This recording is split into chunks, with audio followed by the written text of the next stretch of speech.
Chapter 9. Wearily Electors. May 16, 2011.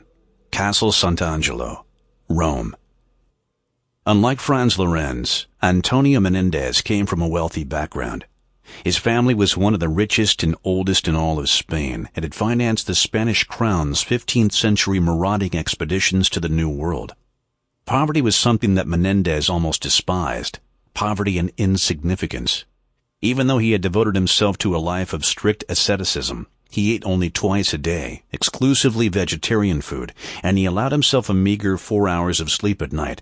The cardinal was proud of his noble parentage. However, in his opinion, his family's wealth was not a gift that he could fritter away whenever it seemed convenient, but an obligation to prove himself worthy, a visible manifestation of an inherited and deserved entitlement to high offices, the highest offices.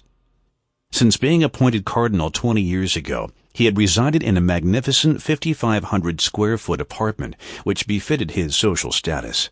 It was located on Via Giulia, one of the most elegant addresses in Rome, right beside the house where Raphael had lived. He employed a housekeeper, 2 cleaning ladies, a janitor, 2 bodyguards, and a valet. This would certainly never have been possible with the standard cardinal's salary of less than 3,000 euros. But Menendez was not willing to adjust his need for a prestigious lifestyle to the salary scale of the Roman Catholic Curia.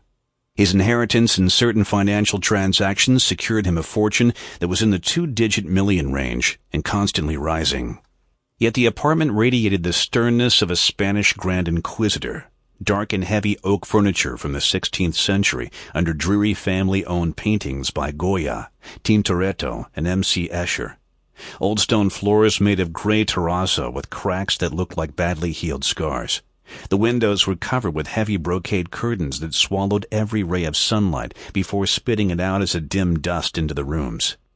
According to Menendez's wish, the place was never heated, not even during the winter.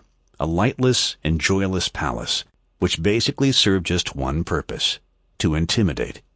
Cardinal Menendez had read Machiavelli, Sun Tzu, and von Clausewitz, and was convinced that a powerful man was bound to a different moral code, which could in some cases be contradictory to the teachings of the Church. In his opinion, the extent of personal power depended mostly on the degree of intimidation. This was what he had been taught as a child, just as he had been taught that only those who dared great things could accomplish great things, and that only those who were willing to make sacrifices can demand sacrifices from others. Since he was 14 years old, Sample complete. Ready to continue?